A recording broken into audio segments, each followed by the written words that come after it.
la team, j'espère que vous allez bien. On se retrouve pour la dernière vidéo du module 1.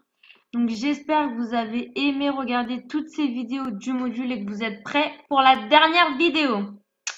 Alors, dans cette dernière vidéo, on va voir la différence qu'il y a entre say et tell. Say et tell ont exactement la même traduction.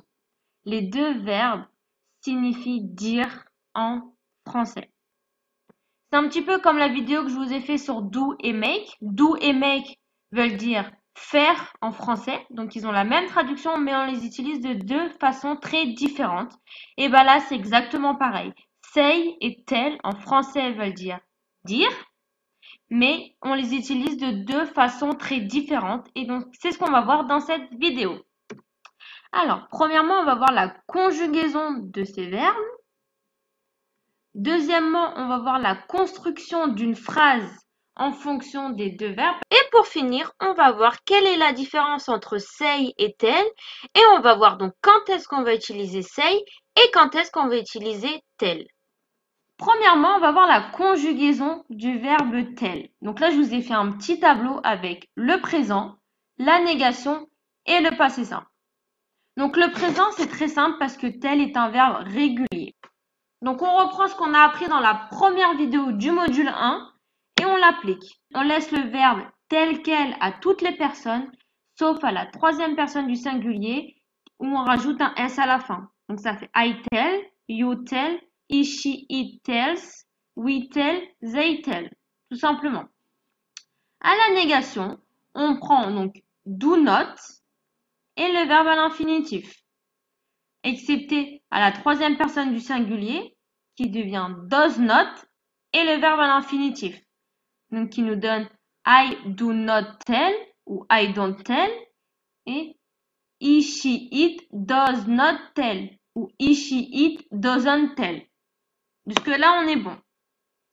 Et je vous ai rajouté une dernière case à mon petit tableau, le passé simple, parce que du coup on l'a vu dans la dernière vidéo. Et en plus, tell est un verbe irrégulier au passé simple, donc il faut l'apprendre par cœur, il est très important. Donc tell au passé simple devient tout simplement told. Ensuite, pour le verbe say, donc c'est exactement pareil que pour le verbe tell. Au présent, il est régulier, donc on le laisse tel quel à toutes les personnes, sauf à la troisième personne du singulier où on rajoute un S. Pour la négation, donc c'est do not say, ou alors does not say à la troisième personne du singulier. Sinon, ça reste le même pour tous les sujets. Et au passé simple, donc le verbe say est également un verbe irrégulier qu'il faut apprendre par cœur. Donc say au passé simple devient said. Bon, pour la conjugaison, on est bon. Ensuite, on passe à la construction.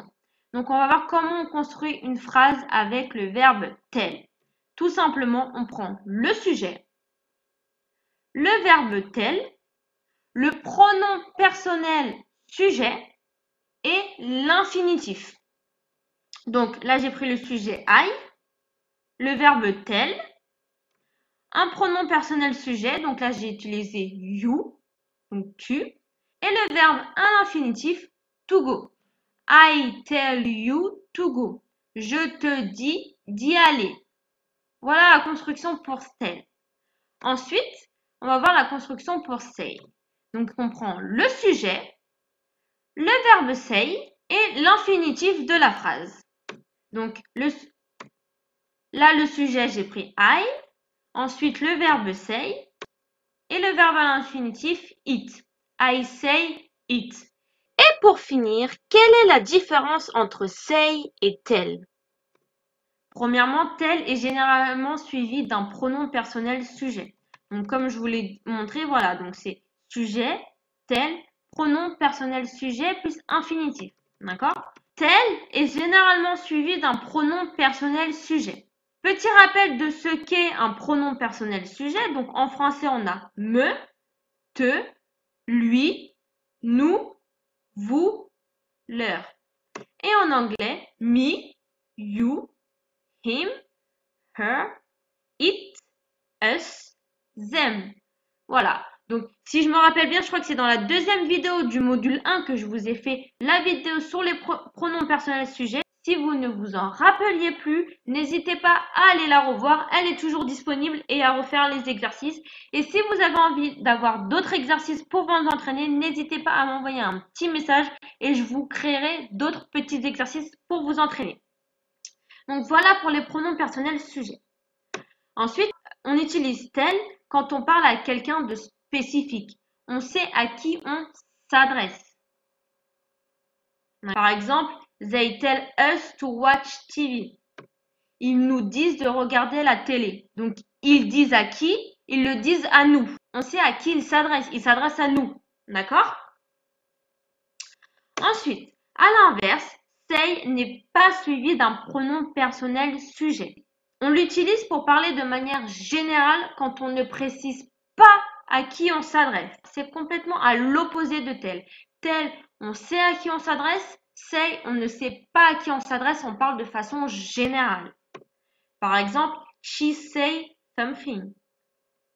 Elle dit quelque chose. Voilà, donc là, on ne sait pas à qui elle s'adresse. Elle dit quelque chose de manière générale, mais on ne sait pas à qui elle s'adresse. On ne sait pas si elle dit quelque chose à sa copine, on ne sait pas si elle dit quelque chose à sa mère. Voilà, on ne sait pas à qui elle s'adresse. Elle parle de manière générale. Voilà ce qu'est la différence entre say et tel. Ce que vous devez retenir, c'est que tel, on parle à quelqu'un de spécifique, donc on utilise un pronom personnel sujet pour parler. Et say, on parle de manière générale. On ne s'adresse pas à une personne spécifiquement. D'accord? Donc, on n'utilise pas de pronom personnel sujet. Voilà. Maintenant, on va voir la construction d'une phrase au passé simple.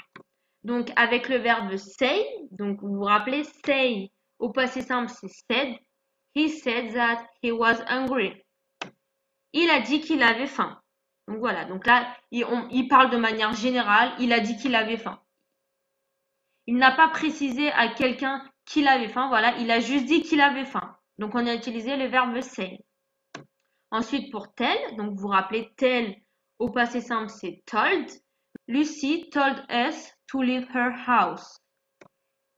Lucie nous a dit de quitter sa maison. Donc Lucie nous a dit à nous de quitter sa maison. Donc là on sait à qui elle a parlé. Elle nous a parlé à nous. Donc on utilise tell. Et voilà, donc cette petite vidéo pour vous expliquer la différence entre say et tel est finie. Je vous laisse faire l'exercice et ensuite vous corrigez tout seul. N'hésitez pas si vous avez des questions à les poser en commentaire ou à les faire partager sur le groupe privé Facebook. Et on se retrouve demain pour la première vidéo du module 2. Ciao, ciao!